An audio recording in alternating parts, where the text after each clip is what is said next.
Banyak orang mengira bahwa kesuksesan sejati adalah saat kita mencapai garis finish yang sudah ditentukan oleh sistem.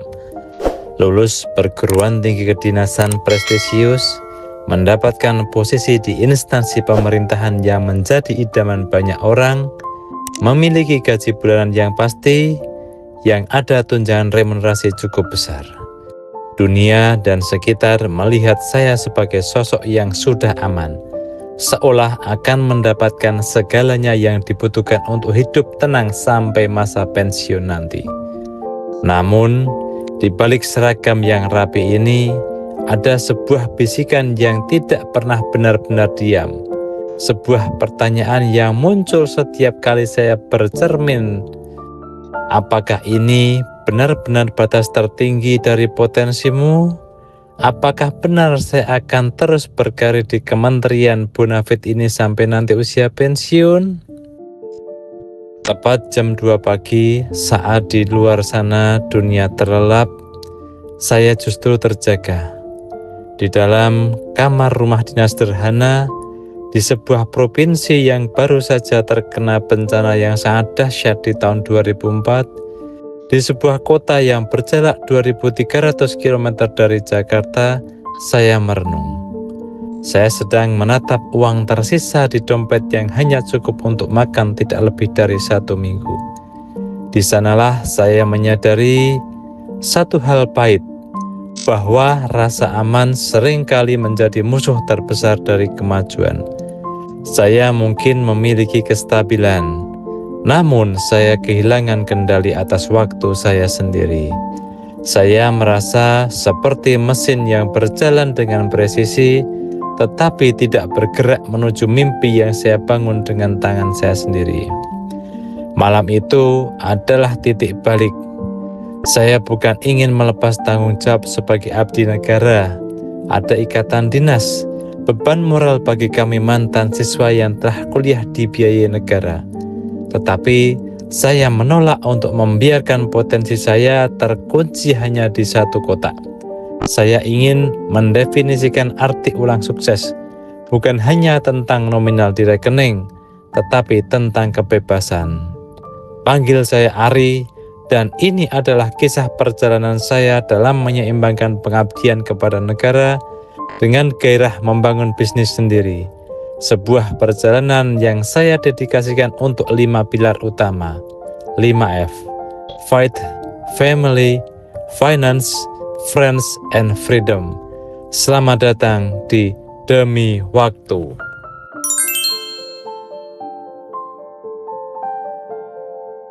Menjadi bagian dari instansi sebesar Departemen Keuangan bukanlah sesuatu yang pernah saya anggap remeh. Di sanalah mental saya ditempa dan dibentuk. Setiap hari yang saya lewati adalah tentang presisi, tentang menjaga integritas dari setiap rupiah uang negara, dan tentang manajemen risiko yang hampir tidak menoleransi ruang untuk kesalahan. Saya mencintai pekerjaan ini.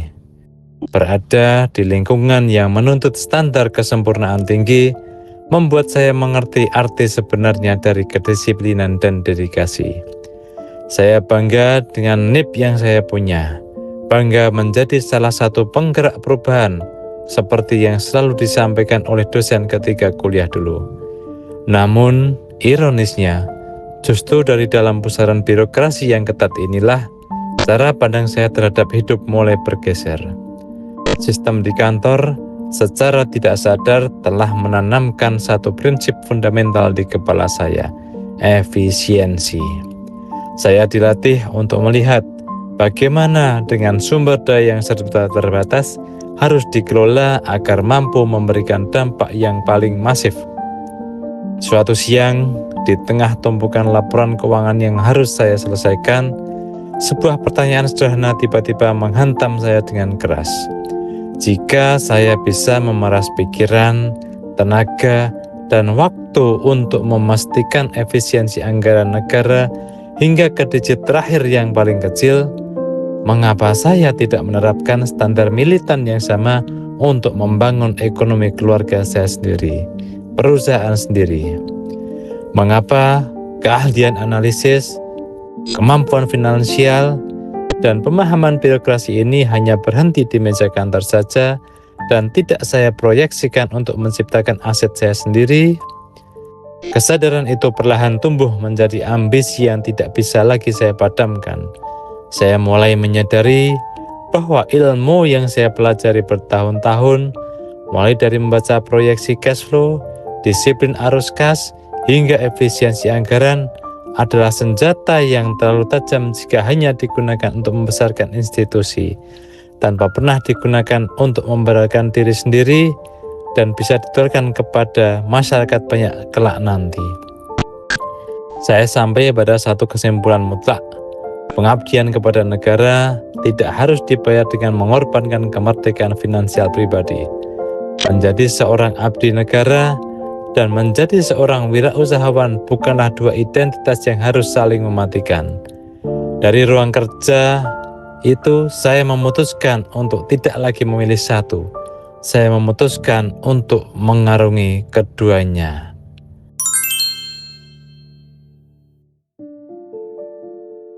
Saat itulah plot twist terjadi. Rekan saya, atasan, sekaligus senior saya, seseorang yang selama ini saya anggap sebagai kompas moral dan mentor dalam karir, sebentar lagi pindah tugas dan memasuki masa pensiun. Hari itu, saya diundang untuk berbincang empat mata di sebuah ruang kerja beliau yang sepi selepas jam kantor. Saya berharap mendengar wajangan tentang bagaimana menikmati masa tua dengan tenang setelah puluhan tahun mengabdi.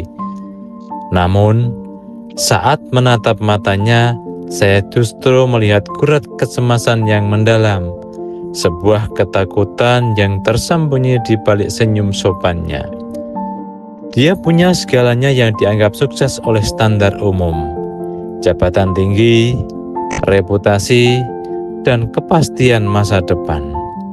Tapi dengan nada suara yang bergetar namun tegas, dia membisikkan sesuatu yang menghujam tepat ke jantung ambisi saya. Jangan sampai kamu hanya menjadi penonton dari mimpimu sendiri, Ari. Jangan sampai hidupmu habis hanya untuk memastikan sistem berjalan, sementara hidupmu sendiri justru berhenti berkembang. Kata-kata itu bukan sekedar nasihat, melainkan alarm bahaya yang berbunyi sangat nyaring di kepala saya. Malam itu juga saya memutuskan untuk berhenti berandai-andai. Saya mulai berbisnis bukan lagi sebagai hobi sampingan, tetapi sebagai misi hidup. Sejak saat itu, setiap detik waktu yang saya miliki menjadi sangat berharga. Saya mulai mengorbankan kenyamanan tidur, mengurangi waktu senggang, bahkan mengurangi waktu bermain bersama teman-teman. Semuanya saya dedikasikan untuk satu tujuan: membangun sesuatu yang bisa berdiri tegak di atas kaki saya sendiri, paralel dengan kewajiban saya sebagai abdi negara. Saya sedang meniti jalan yang berbahaya, namun bagi saya, resiko terbesarnya adalah diam dan membiarkan diri saya perlahan-lahan mati dalam kenyamanan yang semu.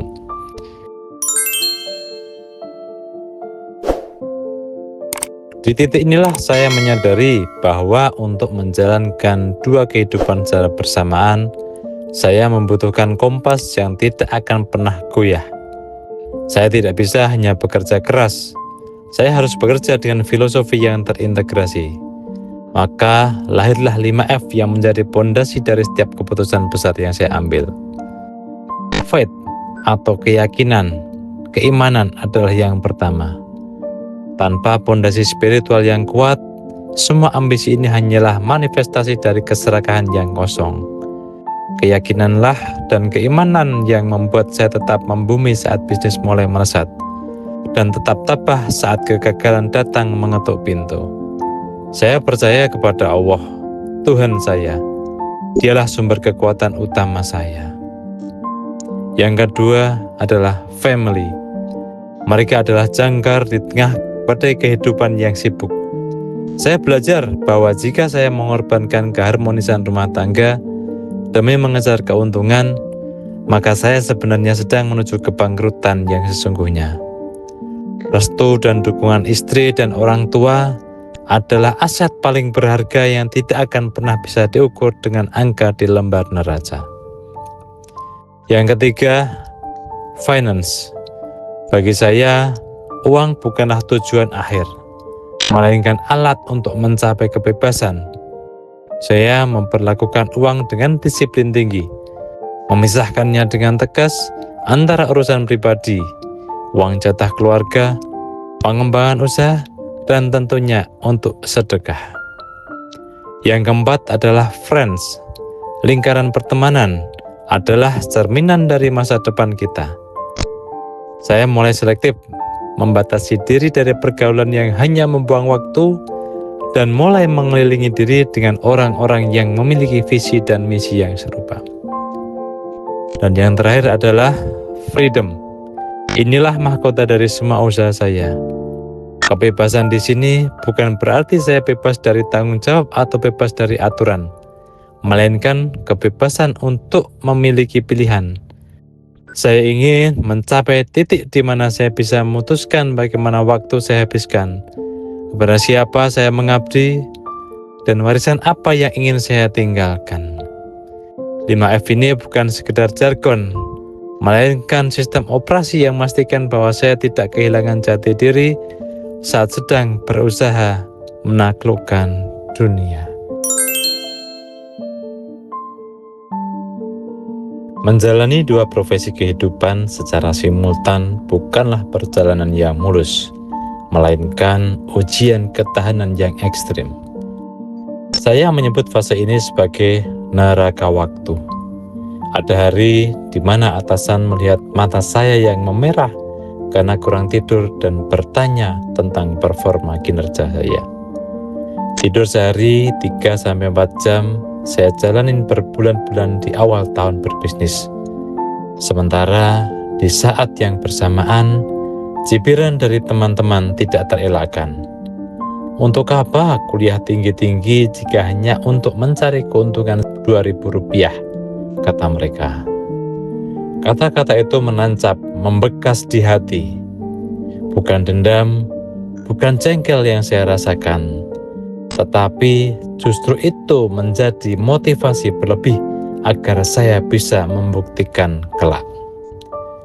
Di saat awal bisnis itu, hanya dengan modal Rp360.000, saya benar-benar memulai dengan tangan sendiri. Di sela waktu sepulang kantor sampai jam 11.12 malam dan bangun sebelum jam 4 pagi. Sabtu, Minggu, di saat libur kantor, jam untuk usaha bisa lebih dari 10 jam per hari. Begitu saya lakukan berbulan-bulan. Namun, di setiap momen yang paling mencekam itu, saya selalu kembali ke jangkar saya. Demi waktu. Mumpung masih muda, mumpung energi masih berlebih, mumpung belum banyak tanggungan keluarga, dan belakangan saya sepakat dengan pepatah Pak Dahlan Iskan, habiskan jatah gagalmu sewaktu masih muda. Hikmah terbesar yang saya petik bukan tentang seberapa banyak uang yang saya kumpulkan, tetapi tentang seberapa kuat niat kita untuk memulai, dan seberapa tangguh kita bisa bertahan. Saya belajar bahwa kesulitan bukan untuk dihindari, melainkan menjadi bagian dari harga yang harus dibayar untuk meraih kesuksesan. Setiap detik yang saya bakar hari ini bukanlah bentuk penyiksaan diri, melainkan investasi mahal agar di masa depan saya tidak lagi menjadi budak bagi waktu saya sendiri. Allah tidak selalu menjanjikan hidup kita mudah, tetapi Allah menjamin bahwa setelah kesulitan pasti akan ada kemudahan. Sekarang, bisnis saya telah berkembang melampaui ekspektasi awal. Alhamdulillah, dari yang semula saya kerjakan semuanya sendiri, sekarang diamanahi ratusan karyawan. Dengan status saya di siang hari tetap sebagai ASN. Orang-orang mulai bertanya, kapan kamu akan melepas seragam itu dan terjun sepenuhnya? Saya hanya tersenyum, karena jawabannya tidak sederhana berhenti atau lanjut. Di episode ke depan, saya akan membuka satu rahasia besar. Bagaimana saya memulai usaha pertama hingga saat ini, puluhan kegagalan usaha yang pernah saya lakukan, mengelola arus kas dari bisnis tanpa mengganggu performa di kantor, tetap menjadi karyawan tetapi cuan, dan tentunya bagaimana dengan gaji terbatas bisa menjadi nasabah prioritas. Penasaran? Jangan sampai ketinggalan. Masa depan harus dipikirkan baik-baik, direncanakan sebaik mungkin, tetapi tidak boleh disertai dengan kekhawatiran. Jangan khawatir akan hari esok. Salam sukses barokah demi waktu.